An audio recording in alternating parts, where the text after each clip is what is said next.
Hello and welcome to today's webinar. I'm Chip Griffin, the founder of Saga, the Small Agency Growth Alliance. And today we're going to be talking about how to onboard new agency employees. And I know this is a question that I get a lot from agency owners. So hopefully there'll be some valuable insights for you that will help you as you make your next hire. Before we jump into the substance of the day, I do want to go over some housekeeping things while everybody's continuing to log into today's webinar. First of all, the full replay will be available in the library on the Saga website. So if you're a Saga Pro member, you will have access to this as well as all of the other webinar replays that are there. If you have questions and you'd like to ask them during this live session, just use the Q&A function at the bottom of your screen, and you'll be able to submit the question. I will take the questions at the end from live participants. If you're watching this on replay, it won't have the Q&A section, but instead you can send an email to me at chip@smallagencygrowth.com, and I'll be happy to try to answer it there. Or you can join the Saga community on Slack, where you'll have an opportunity to engage with me as well as other agency owners who may be able to help answer your question. If you're talking about this webinar on social media, please use the hashtag agency leadership so that it's easy for everybody to identify. And if you'd like to access additional resources, whether it's something that I mention during today's webinar or that you're interested in learning about outside of this topic, just visit smallagencygrowth.com. Use the search engine at the top and you will find answers to a lot of the questions that you may have. And of course, if you don't find something, use the Ask Chip functionality there so that you can propose a topic for a webinar, ask a question that maybe I can answer for you directly. All right, with housekeeping out of the way, let us dive into the substance at hand. And I'll start by telling you what we're going to be covering here on this session. First, I'm going to talk a little bit about why onboarding is important. And I think most of you probably have a general idea of its importance, but there are some things that you're perhaps not thinking about in the onboarding experience that will make a difference to other aspects of your business. I'll talk about the things that you need to think about as far as onboarding before the employee has even walked through the door. I'll talk about how your first day with your new hire should look. I'll talk about the first 100 hours with that new hire so that you can think about how to get the ball rolling correctly. I'll talk about how onboarding is really an ongoing process and never truly ends. It's just there may be less of an emphasis on it. And then finally, I'll talk about some of the challenges of in virtual versus in-person onboarding, and that will be throughout the whole presentation. So with that, let's go ahead and jump into why you should care about onboarding. And obviously, if you're here, you know that it's important. You're already thinking about it, so you've crossed the first hurdle. But the reason why onboarding matters is not just because it helps you with the performance of that employee, and it certainly does. The better that you onboard someone, the better that they can get started and start getting into the routine and do things the way that you want them to in the manner that you've come to set an expectation with your clients that you will perform. But that performance is not just their individual performance, it's helping the whole team's performance, because onboarding is not just about the new hire as an individual, it's about the whole team, because you need to make sure that you're integrating them, because every new hire has an impact on everyone else around them. It's one of the reasons why I encourage agency owners to try to avoid hiring more than one position at a time, if at all possible, because every time you bring a new person into the mix, it changes the whole team dynamic. And sometimes you uncover new opportunities with that new hire. Maybe you uncover something that another employee is now able to step up and do because they have some of their workload relieved. There are all sorts of things that change when you bring someone else into the picture. And so if you're able to think about that and understand that onboarding is not just about that new hire, you will get more out of this process. The other reason, or one of the other reasons that onboarding matters is because it helps with consistency. And by consistency, I mean that you're setting your team up to do things in a similar way so that you don't have Sally and Joe doing two totally different things for clients. They should be operating in the manner that you've set forth and with the expectations that you've established.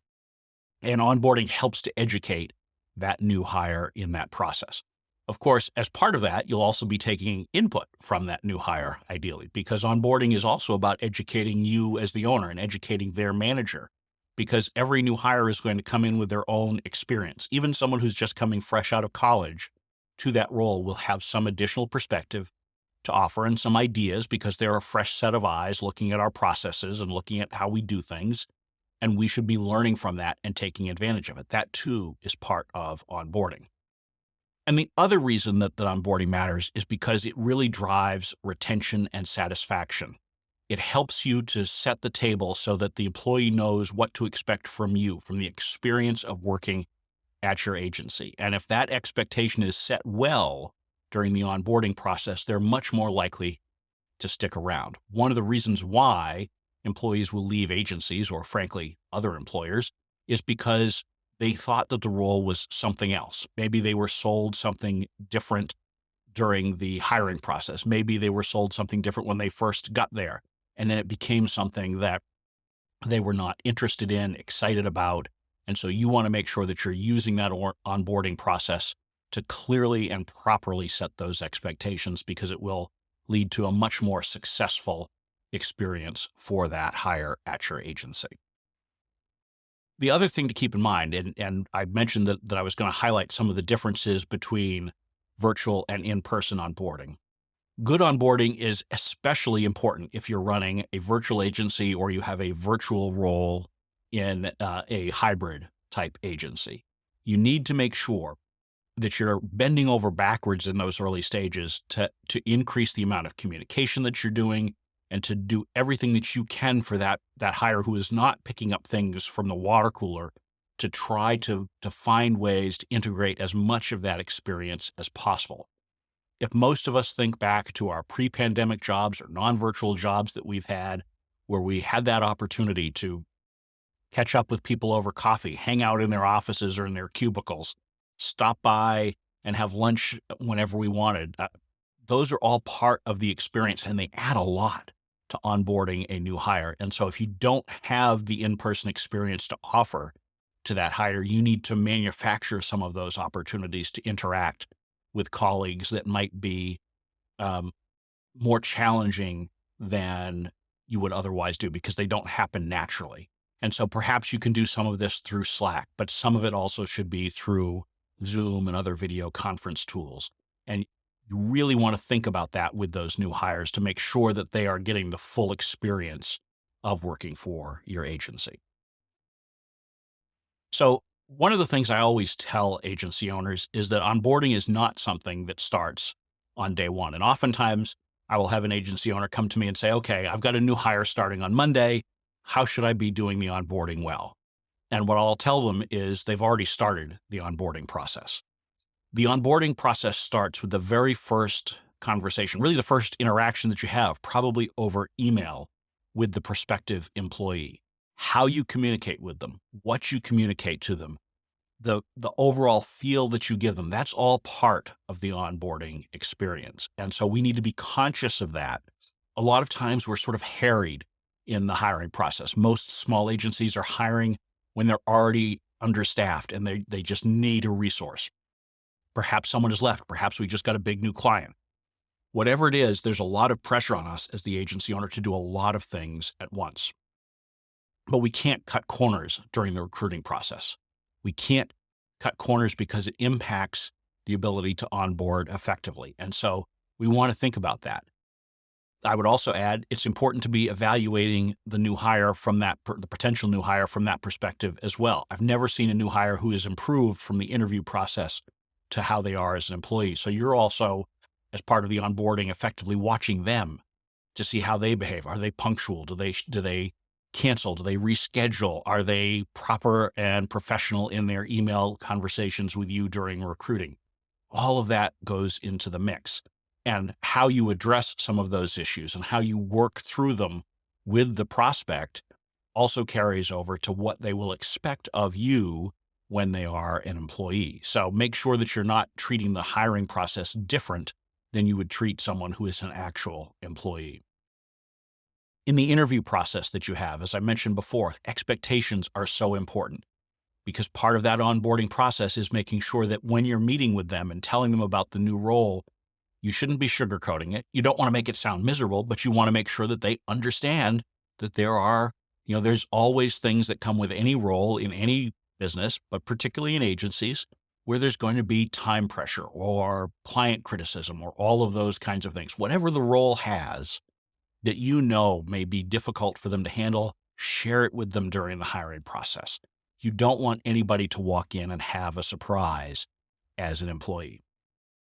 The offer process, the actual process of extending the offer, that's a critical part of onboarding.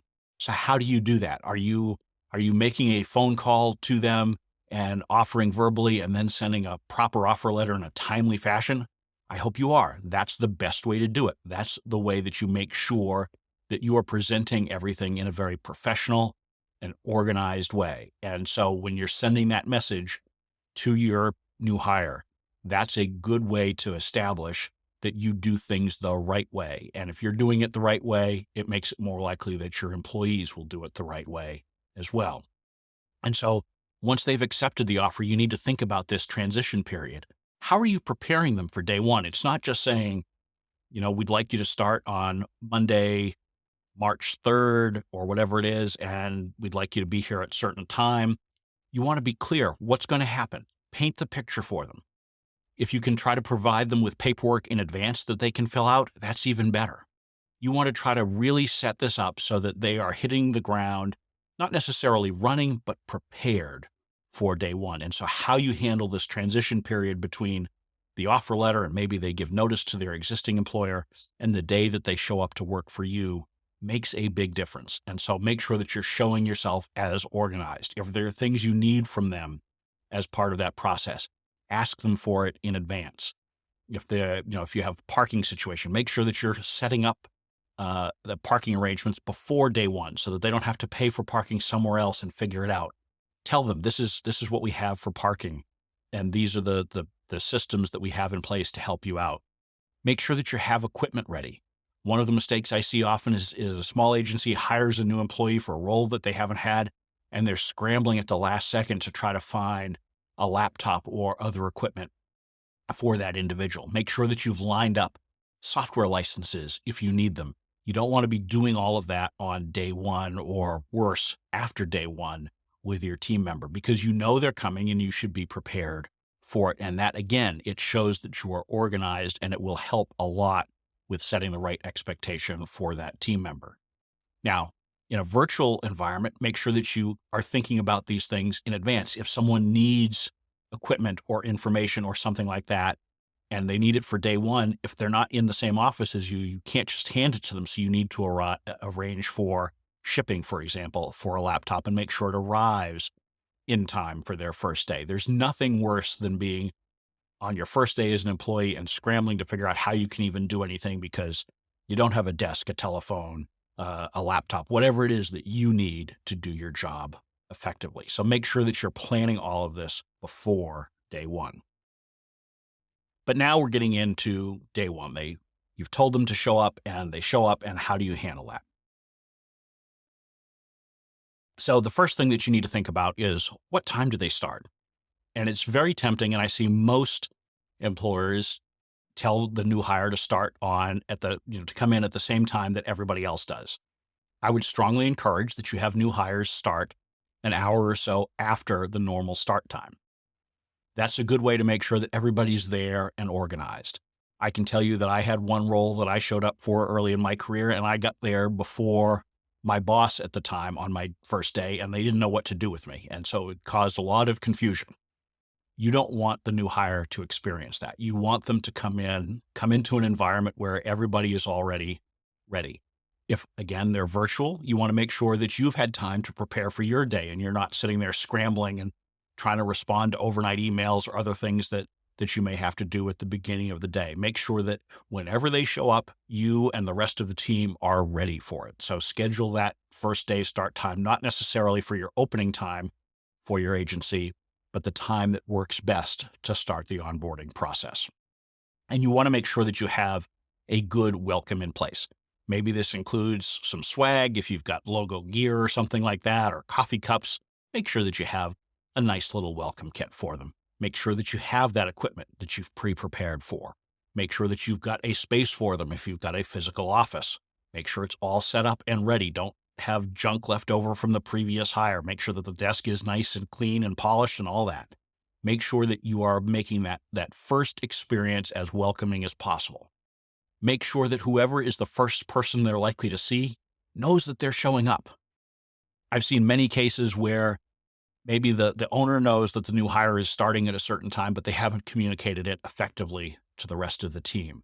Again, you don't want that experience where that new hire walks in and someone says, "Who are you? Why are you here?"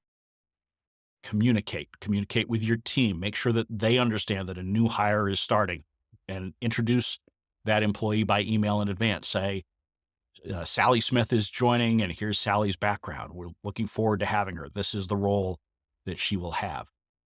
Be very communicative with your team so that they can be part of this welcoming process, and make sure that you've worked with them to start scheduling out things in advance for that first day.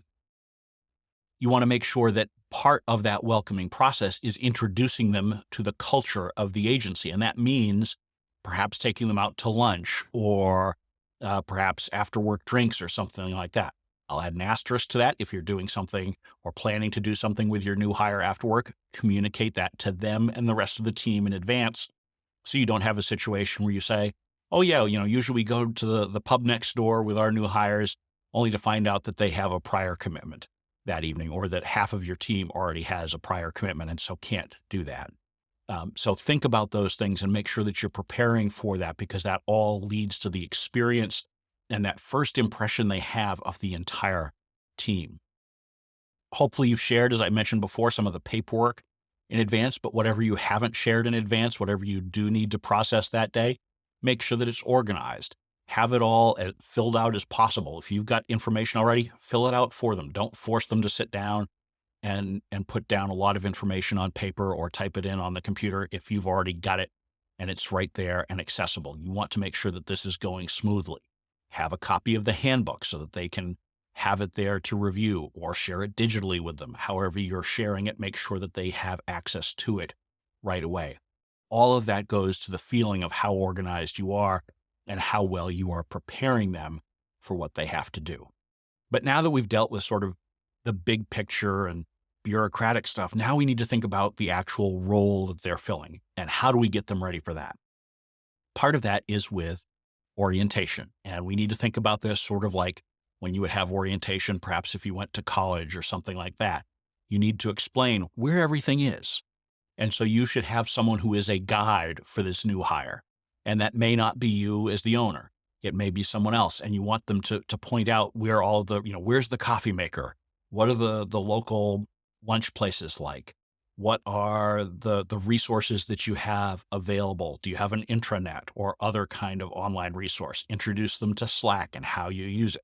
Introduce them to other team members. Walk them around if you're in a physical office. If you're not in a physical office, you should be scheduling opportunities for them to talk to the various team members. Maybe it's a team Zoom that day, just to sort of welcome them, show them everybody's face, let them hear voices, and understand who's there and what their roles are. You'll have to be doing more of this and reinforcing it over time, because it's overwhelming for many new hires on that first day, and you can't expect that they will remember everything that you share with them, but you want to make sure that you're starting to bring them into the picture and help them to understand that. And you need to make sure that not just you, but the rest of the team understands the importance of this first impression that they're making. And you don't want people to feel like someone is too busy to talk to them or say hello on that first day. It really needs to be that welcoming environment where everybody's starting to get a chance to get to know each other.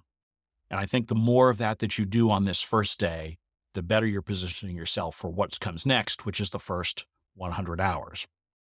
And I choose 100 hours in part because I got my start in politics, and it's often talked about a president, his first 100 days.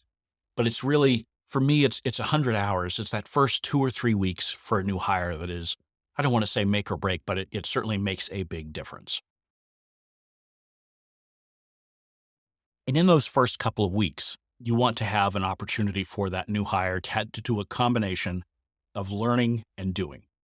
You don't want to just throw them into the deep end of the pool and say, okay, just, start doing all this stuff. Maybe they come in with a lot of experience, and so maybe they are pretty ready to start taking on client work or whatever kind of task that you have them slated to do. But there's still things that they're going to need to learn to make sure they're doing it in the manner in which your agency expects it to be done. And so you want to have that combination of doing and learning. You don't want them to just learn. You don't want to just say, okay, spend the first 2 weeks training, because that gets boring and people don't, it's very difficult for them to retain all the information that you're throwing at them if they're not also having an opportunity to apply it by doing. So you really want to have a good blend of it. What's the right mix? Is it 80-20, 50-50? It depends on the individual. It depends on the role. And you'll need to sort of feel that out both during the hiring process, but also be ready to make adjustments as you get going with them. But you want to make sure that you've got this blend so that you're setting them up for success. You need to avoid anything that's going to make them feel overwhelmed.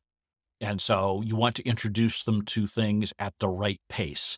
And if they're picking up things quickly, great, keep giving them more. If you feel like they're starting to struggle to understand either your process or some new platform that you're using that they haven't used before, all of that comes into play and you need to continue to modulate it. And it's one of the reasons why you need to have really outstanding communication with this new hire. If you're their manager, you need to be checking in with them on a daily basis and making sure that you're communicating and saying, hey, how is this going? What do you need? What can we do better? If someone else is the manager, make sure that they are doing those things. As an owner, it's your job to coach your other managers to do their job effectively in working with these new hires. So you don't want to micromanage it, but you do want to coach it.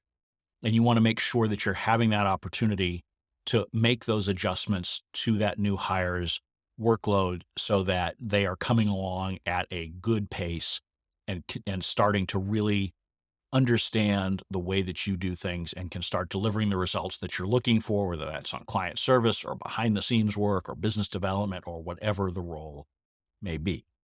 But regardless of their role, they need to be spending time with everyone during these first 100 hours. They should be set up with a specific one-on-one with anybody that they're working with directly within your agency so that they have an opportunity to learn more about what that person's role is and they can start to get to know them as a person a bit so that they can interact more effectively. But even if it's someone that they may not be working with directly on a regular basis, there needs to be an opportunity for them to get to know them and what they do. So make sure that you're sprinkling these throughout those first 100 hours, those first 2 to 3 weeks.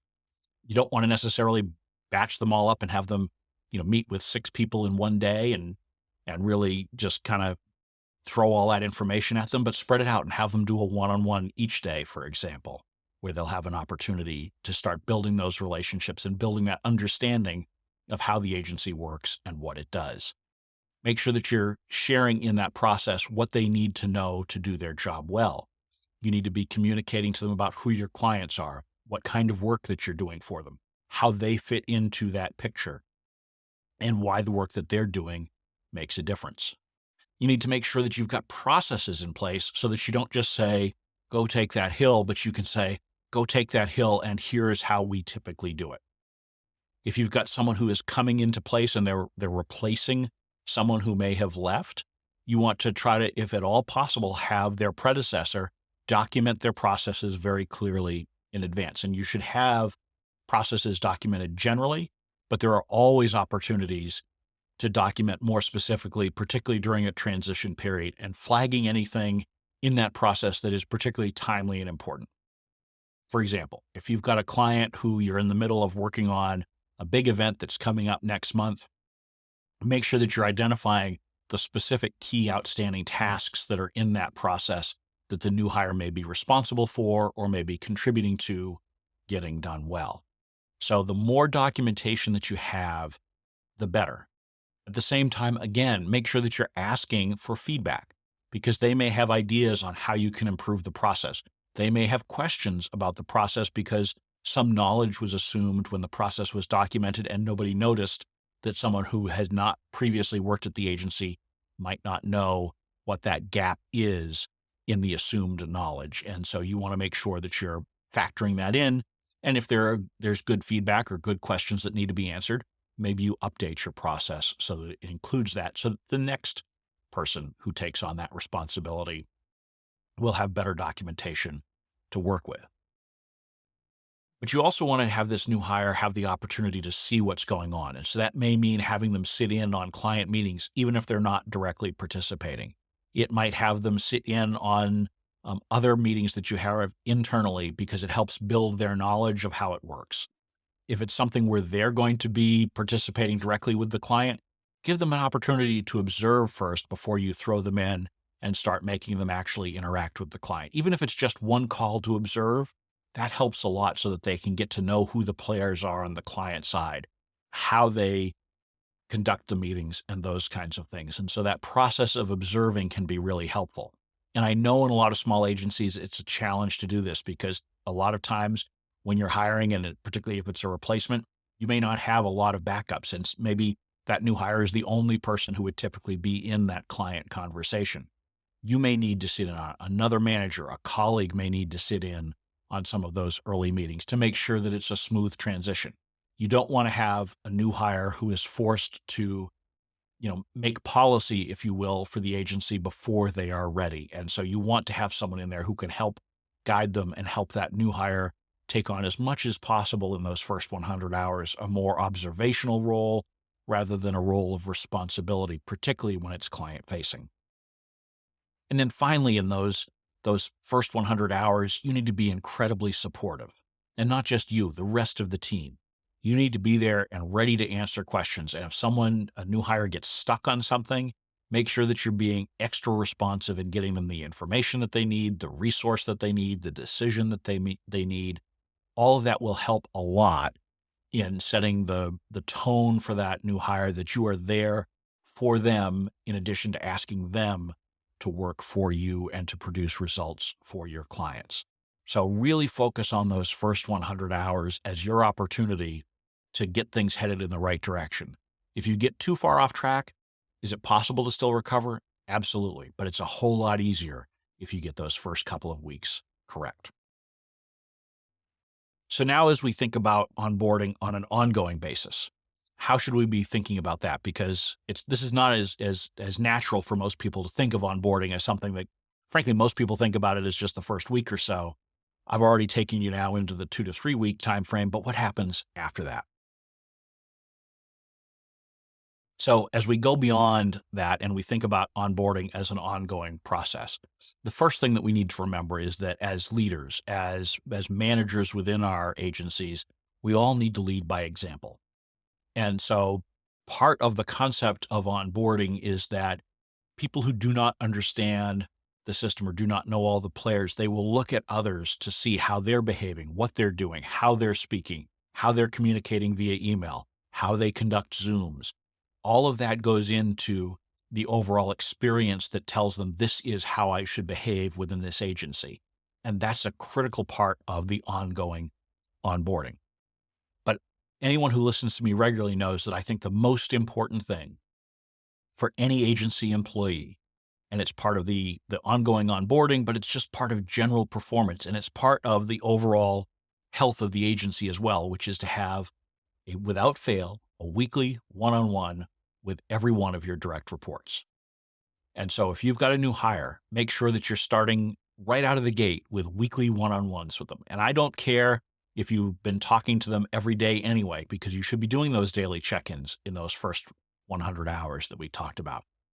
And maybe in most cases, just a quick, how's it going? What can we do? Do you need any help with anything? But you need to have that weekly one-on-one from the out of the gate, because it's the opportunity for you to signal to the new hire that they are valued, that they have an opportunity to meet with you as the owner, if you're their direct manager or whatever direct manager they have, where they can raise their ongoing questions, concerns. They can provide feedback. One-on-ones are driven by the employee themselves. One-on-ones are that opportunity for them to flag things that might be an issue, and they wouldn't schedule a separate phone call or meeting to discuss. So if you want to have really good employee performance and you want to respect an ongoing onboarding practice, you need to have these one-on-ones starting from day one. And if you do that, and if you're communicating not just in those one-on-ones, but more generally with the individual, with the team, they will know what to expect. They won't see a lot of surprises. People hate surprises. Even good surprises, most people are a little bit anxious about because they're never quite sure. So make sure that you are, as much as possible, signaling how you see the future playing out for them, for the business, for the clients. Communicate. And once you think you've communicated enough, communicate some more. Try to be as transparent as possible. All of this contributes to that ongoing onboarding, because onboarding is about taking on that knowledge and taking on the culture of the agency. And the only way to do that is if you're communicating to them and helping them to build their knowledge. Because no employee will ever have the same level of knowledge about your business or about the industries that you serve or the services you provide as you do. In pockets, they may, but in the total package, they won't. So that's why you're always onboarding, because onboarding is that continuous effort to get them to be as knowledgeable, as capable as you and the rest of your team are. And so that's a continuum that will never end until they leave the agency. And you need to make sure that as part of onboarding, it's a two-way street. You should be providing constructive feedback of them or to them, and they should be providing constructive feedback to you.